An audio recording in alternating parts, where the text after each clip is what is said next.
Welcome to CPS WebTips. Today we'll be taking a look at formatting fields and group headers in the Precisely, formerly known as Windshuttle, Evolve application. My name is Reed Patterson. I'm a senior process developer on the Clear Process Solutions team. We'll look at the different ways that formatting can be applied to elements and headers in a view, as well as how to update the default settings for elements that are added onto your form view. We'll look at font stylings, colors, and borders. Here, I've set up a few fields using my Evolve application's default settings and modified the text to show the differences for regular, bold, and italicized display on the fonts. You can see those differences in the text on the label, entry section of the element, and the sublabels here.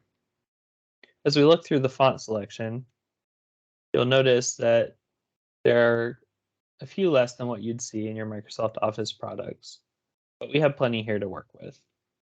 Let's look at the group formatting options.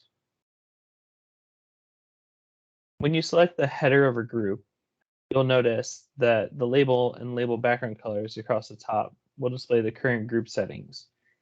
Here we can change the group header label by either using one of the color selections that are provided for us, or we can enter our own value here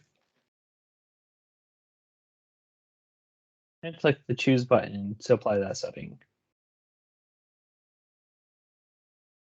can also change the group background similarly, selecting a value here, or entering a value into the form and then applying it that way.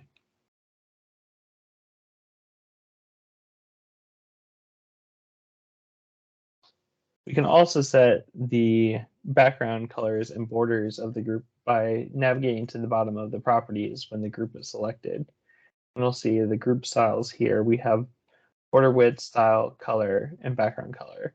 So the border color, it's important to note that if you select a color here, nothing really changes on the form when you would go to deploy it, unless you remember to come here and set the border width and the border styles. So we'll select a border width of thin, and we'll select a border style of solid. So now we'll see that that border will be applied when we deploy the form.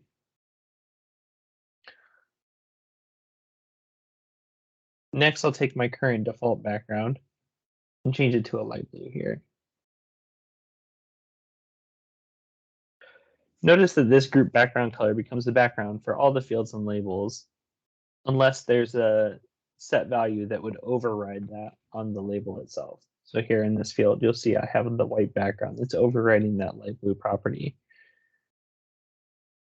So we can set the background property to clear by using this clear color selection button and choosing it here. But I'm actually going to reapply that background color to show you how to work with the painter tool. So I'm going to select this label, and I want to paint that to the fields down in this group formatting example section. We'll select update all elements and select a group as yes, and you'll see that now the background color and the bold typeface are applied to both of the labels listed here. And if I were to go in here, change the background color, you'll see that that white is overriding the background property of the group as well.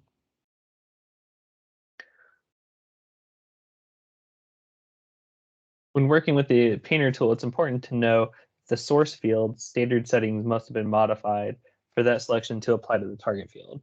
For instance, if I come in here and we'll just add a text box, and let's say I want to paint all of the settings for this label into the labels that I had on the form before, and click yes here, you'll see that nothing really happens, right?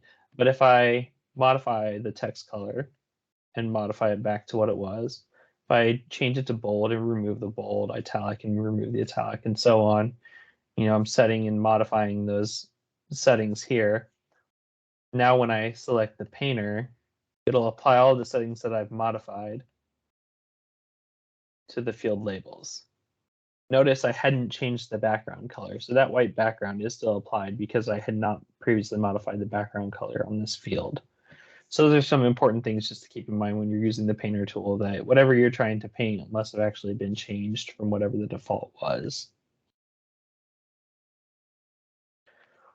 While we're on the Form tab, you can click on this cog here to update your defaults for group labels and elements that are being brought in.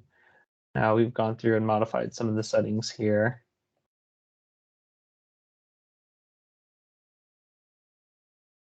We'll just continue to modify these so we can see what that'll do when they're brought onto the form. And I'm just picking some random colors for the display properties here.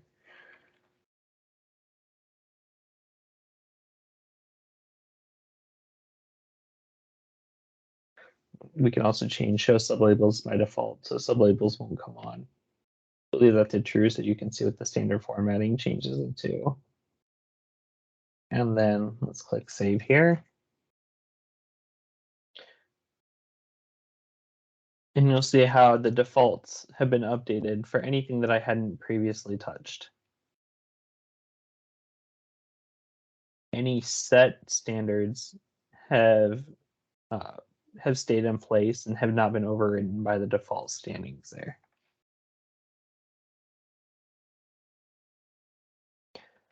Now we'll look at using rules for formatting.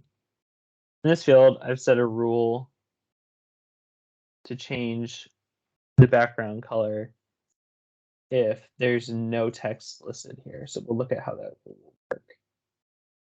So if the field is blank, we're going to set a style for the background color to be this light orange peach color. And if the field is not blank, we're going to set the background color to be white.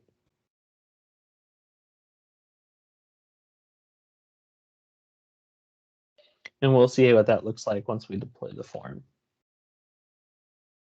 Next, I have this button where I'm setting rules here to look at this check for created field.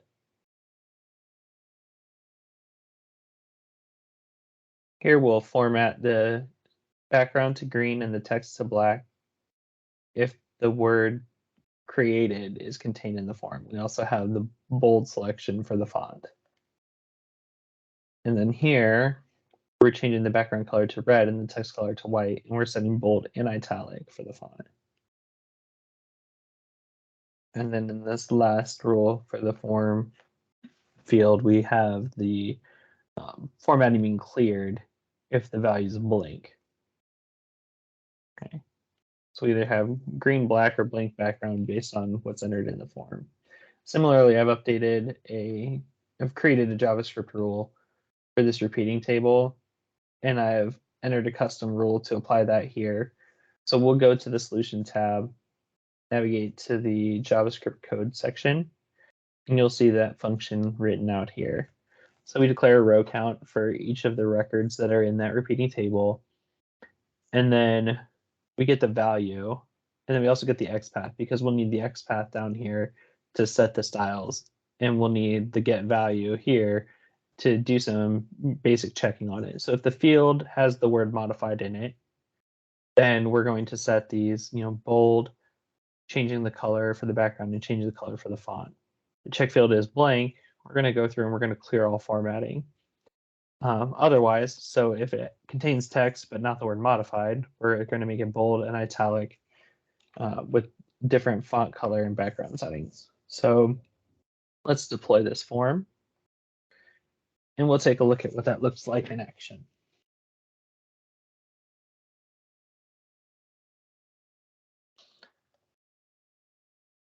Let's add some text here in the highlight blank field section. And then as soon as we tab off, we'll see that the highlight's removed. And if the user were to go in and clear that field out again and tab off, then you'll see that the highlight is reapplied. Next, we'll work with this check for created field.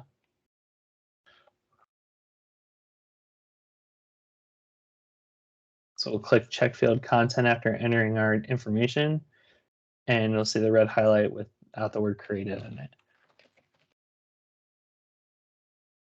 For this to say document has been created, click this check field content again. And then we have the black, bold, and green background font. Let's add some new items here.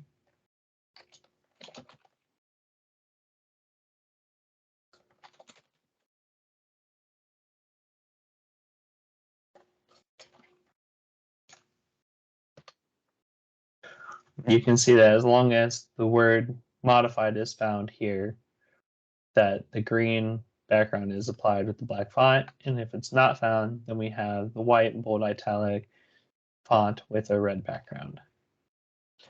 Those are just some of the formatting rules and locations that Evolve has for users to be able to make a presentation to the user that's efficient and draws users' attention to things based on rules that may be applied, such as with log fields. We like to see the word created in them, or we like to maybe highlight them if the word error is in there. So there are different things that we do as developers to kind of make these things stand out for the user as they're going through and completing the form. I hope you all have learned something today. Some information to reach out and subscribe to our web tips, and hope you all enjoy the rest of your day. Thank you.